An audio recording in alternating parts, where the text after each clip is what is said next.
Hello दोस्तों, कैसे हैं आप। आज हम प्रस्तावना पर बात करेंगे कि प्रस्तावना, देखिए प्रस्तावना है संविधान का जो बेसिक आधारभूत जो बातें हैं संविधान से पहले एब्स्ट्रैक्ट रूप में जिसमें रखी जाती हैं वो प्रस्तावना कहलाती है। अर्थात किसी संविधान का ये सार होता है। प्रस्तावना को है केशवानंद भारती जो आपका डिसीजन था 24 अप्रैल 1973 को प्रस्तावना को संविधान का भाग बताया गया। और जब 1994 के डिसीजन में कहा गया कि प्रस्तावना है जो एसआर मुंबई केस है, एसआर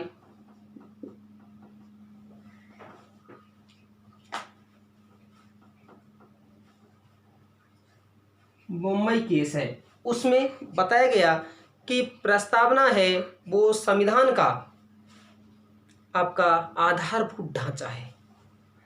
प्रस्तावना से देखने से हमें क्या पता लगता है? प्रस्तावना से देखने से हमें तीन चीज पता लगती है कि हमारा कानून का आधार क्या है। पहला है कानून का आधार। जैसे भारतीय संविधान में कानून का आधार है वो लोग हैं, जनता है, शक्ति उसी में है। दूसरा है कि कानून का विस्तार कहाँ तक है, कि भारत के किस किस क्षेत्र तक लागू होगा, कहाँ पर लागू नहीं होगा, वो सारी चीज़ है। और तीसरा है कि इसका जो लागू करने की तिथि,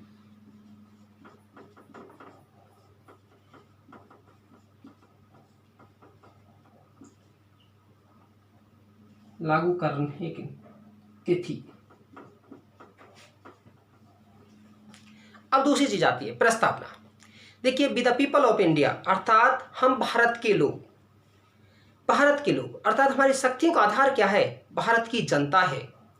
हम भारत को एक संपूर्ण प्रभुत्व संपन्न, अर्थात प्रभुत्व संपन्न का मतलब है आपका सॉवरन, कि हम आंतरिक और बाह्य मामलों में है पूर्ण रूप से क्या होंगे? स्वतंत्र होंगे। हम एक संपूर्ण प्रभुत्व संपन्न समाजवादी, अर्थात सभी संसाधनों पर है समाज का अधिकार होगा, अर्थात सरकार का अधिकार होगा। समाजवादी, पंथ निरपेक्ष, पंथ निरपेक्ष वह देश जहां किसी उस देश का कोई राष्ट्र धर्म नहीं होता, कोई एक आपका धर्म नहीं होता है, वहां सभी धर्मों को है समान आदर किया जाता है। उसे क्या कहा जाता है? आपका पंथ निरपेक्ष कहा जाता है।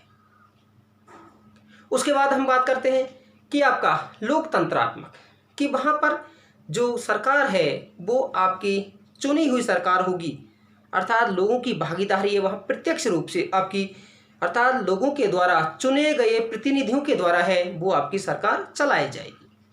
फिर गणराज्य। देख गणराज्य क्या होता है? किसी देश का जब सर्वोच्च पदाधिकारी, जैसे भारत में जो सर्वोच्च पदाधिकारी हैं वो राष्ट्रपति होते हैं, अर्थात वो निर्वाचित हो, उसे क्या कहा जाता है? आपका गणतंत्र। और भारत गणतंत्र कब बना? भारत गणतंत्र बनता है 26 जनवरी 1950। इसलिए नहीं कि उस दिन हमारा संविधान लागू हुआ, इसलिए कि उस दिन भारत के प्रथम राष्ट्रपति डॉक्टर राजेंद्र प्रसाद हैं वो बने। अर्थात भारत गणराज्य जहाँ पर सर्वोच्च पदाधिकारी है वो कैसा हो? आपका वो आपका निर्वाचित हो। फिर बात करता है कि गणराज्य बनाने के लिए समस्त नागरिकों के लिए। दूसरा चाहता है कि हमारा प्रस्तावना उद्देश्य क्या है, अर्थात प्रस्तावना का उद्देश्य है न्याय। और वो न्याय कौन कौन से हैं? सामाजिक, आर्थिक, राजनीतिक, अर्थात तीन प्रकार के न्याय की बात करता है उद्देश्य में। आपका सामाजिक, आर्थिक व राजनीतिक।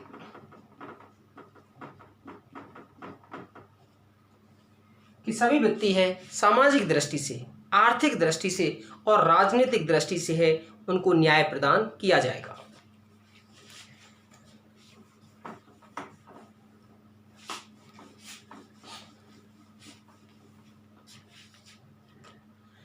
उसके बाद आपकी बात करता है कि इसमें स्वतंत्रता, अर्थात आपकी प्रस्तावना में 5 प्रकार की स्वतंत्रता की बात करता है।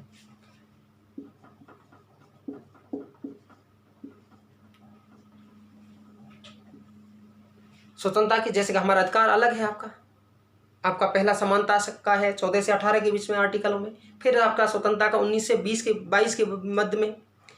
यहाँ पर 5 प्रकार की स्वतंत्रता की बात करता है, और 5 प्रकार की स्वतंत्रता कौन कौन सी है? वो है आपकी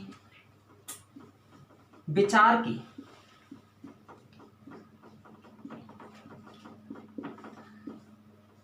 की, स्वतंत्रता, अभिव्यक्ति की स्वतंत्रता, उसके साथ है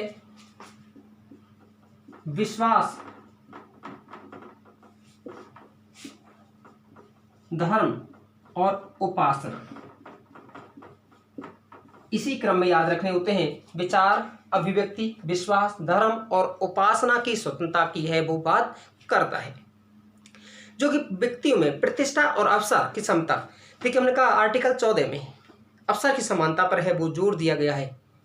दूसरी चीज है प्रतिष्ठा और समानता। देखिए समाज में प्रतिष्ठा कब बढ़ती है? आप एक निम्न वर्ग का व्यक्ति भी चाहे उच्च वर्ग का व्यक्ति सर्वोच्च पद पर है आसीन यहाँ हो सकता है।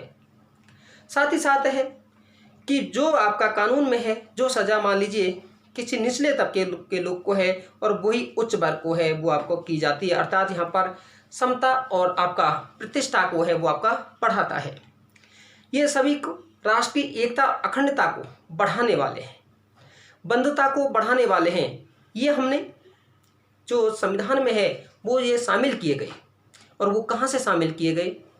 ये हमने है वो आपका शामिल किए गए फ्रांसीसी क्रांति से। फ्रांसीसी क्रांति से 3 शब्द लिए गए, समानता, स्वतंत्रता और बंधुत्व। समानता, स्वतंत्रता और बंधुत्व।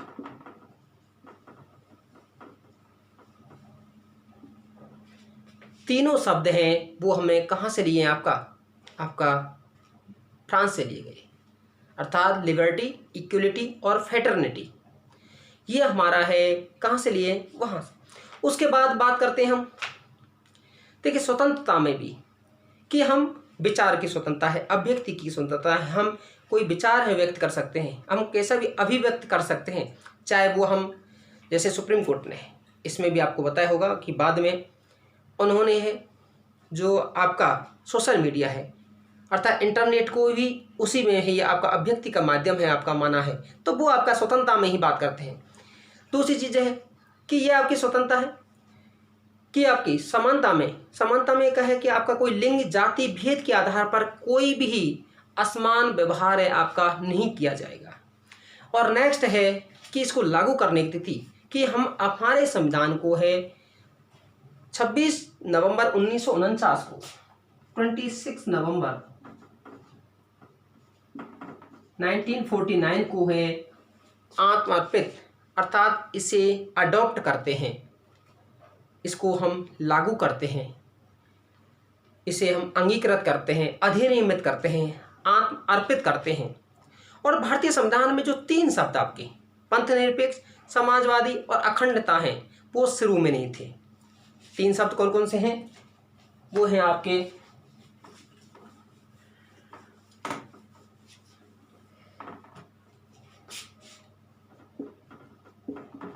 पंथनिरपेक्ष,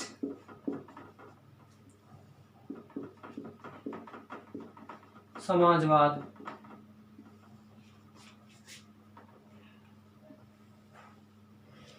और आपका जो लोकतांत्रिक, अर्थात हमारा संविधान में है 3 शब्दों समाजवाद, पंथनिरपेक्ष और अखंडता।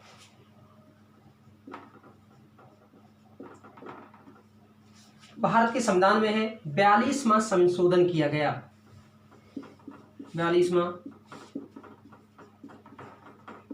संविधान संशोधन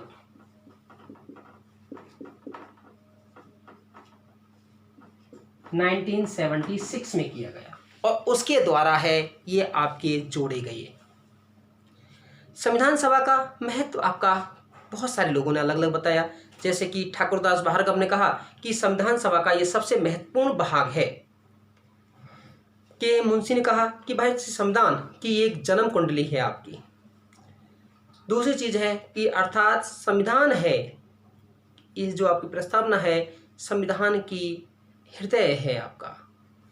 ये सारी चीज़ हैं उसके बाद हम बात करते हैं, आगे आता है भारतीय संविधान का स्वरूप।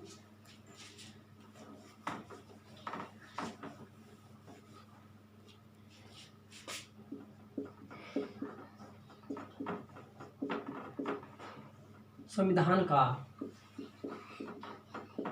स्वरूप, देखिए संविधान का स्वरूप जो समय की मांग के अनुसार है, जब हमें संविधान को है जब ज़रूरत पड़ती है हमें परिवर्तित करना होता है। अर्थात संविधान में हमारी जो सर्वोच्च निकाय के द्वारा अर्थात विधायिका के द्वारा किए गए परिवर्तन ही वो क्या कहलाते हैं, आपके संवैधानिक संशोधन कहलाते हैं, जो कि वर्तमान ज़रूरतों के लोगों की ज़रूरतों की आकांक्षाओं और इच्छाओं के अनुसार है उसको परिवर्तित किया जाता है, जिससे एक गतिशील संविधान है आपका बनाया जाता है। हमारा परंपरागत संविधान नहीं है, वो हमारा आधुनिकता को लिए हुए है, व्यक्तियों से मिलकर के है हमारा, अर्थात व्यक्तियों की ज़रूरतों को पूरा करने के लिए है संविधान बनाया गया है, जिसमें बताया गया कि लोगों के कर्तव्य क्या हैं, लोगों के अधिकार क्या हैं, और यदि लोग अधिकारों का हनन होता है तो उनकी पूर्ति है हाई कोर्ट और सुप्रीम कोर्ट है, उन अधिकारों की रक्षा है वो आपका कर सकता है और अर्थात रक्षा करता है। दूसरी चीज़ है कि सरकार के क्या कर्तव्य हैं, सरकार की शक्तियां क्या हैं, सरकार के जो अंग हैं वो किस तरह के हैं, उन सरकार के अंगों को है कौन कौन सी शक्ति दी गई हैं, उन सभी बातों की जो जानकारी हमें कहाँ से मिलती है, संविधान से मिलती है। साथ ही साथ है कि यहाँ पर जो आपका सत्ता का जो आपका वर्टिकल अर्थात लंबवत विभाजन है, अर्थात केंद्र सरकार, राज्य सरकार और स्थानीय स्वशासन या स्थानीय संस्थाओं को है क्या अधिकार हैं वो दिए गए हैं, वो सब किस में वर्णित हैं, वो संविधान में वर्णित हैं। तो संविधान एक आपका खूबसूरत दस्तावेज है जिसमें हमें जीवन जीने के तरीका है, जीवन के अधिकार हैं वो सुनिश्चित करता है, तभी कोई सरकार है मनमानी नहीं कर सकती है। ये था हमारा प्रस्तावना। कैसा लगा आपको? आप ज़्यादा से ज़्यादा लाइक शेयर सब्सक्राइब कीजिएगा। धन्यवाद।